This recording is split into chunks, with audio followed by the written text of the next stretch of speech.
been watching your movies since I was probably like 10 or been watching your movies since I was probably like 10 or 9. Great. I feel really old now. With my older brother. Can I have some more makeup, please? And we love the gory. We love it. Me too. We've been loving it ever since, you know, so I Thanks, just man. wanted to put that out there before Appreciate we start. it. But yeah, well, right now it's an honor to say hello to Eli Roth, the one and only. And I appreciate your time here with us. We watched your movie Thanksgiving. Thank you for being with us in W Radio. Oh, I'm so happy to be here. Love being back in Miami. It's just an awesome city, and the community here has been so great in coming out to see horror films.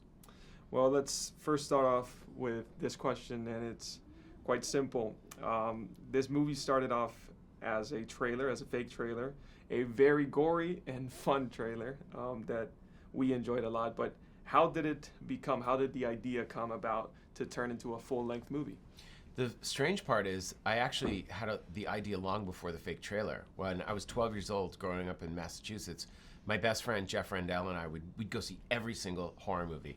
And we particularly loved the holiday slashers, New Year's Evil, My Bloody Valentine, April Fool's Day, the Leprechaun movies for St. Patrick's Day, but anything set on a holiday, Halloween, Black Christmas, Silent Night, Deadly Night. But there was like a glaring hole in the schedule. There was never a Thanksgiving horror film. And growing up in Massachusetts, Thanksgiving is a huge deal. So to us, it was the most obvious movie. So we had all these ways to kill people that were Thanksgiving related. And then when Grindhouse came along, Quentin and Robert offered me the opportunity to turn it into a fake trailer or do whatever I want. I said, I've already got it. It's Thanksgiving. I know the movie. And then we almost became trapped by the trailer because I thought, well, if I make a movie, it's got to look like that trailer.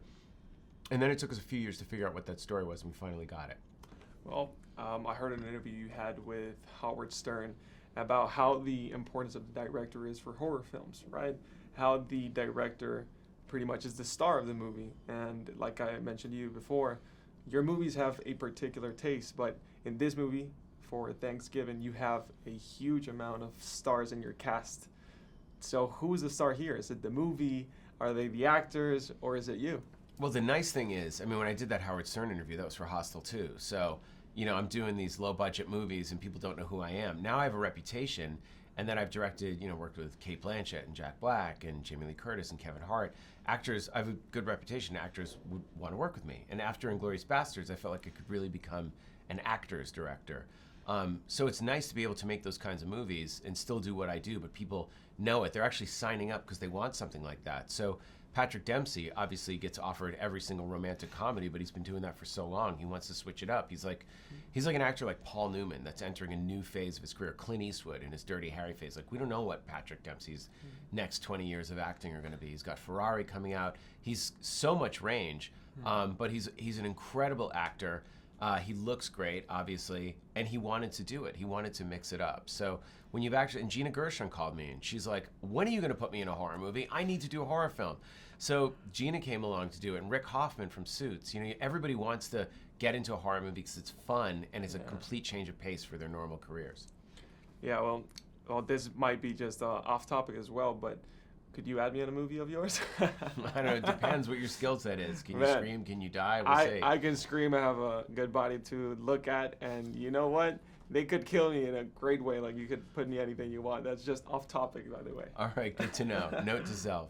Well, now you've worked in the industry for a while, like you've mentioned, but do you feel the pressure, or how do you feel that all the pressure from coming up with new things and just being imperative about changing and doing new things, how do you put up with that pressure, and if you do, to come up with new ideas, and how do you come up with those ideas? I think that becomes with maturity and age, which, dare I say, have both struck me despite my best efforts to fight both of them.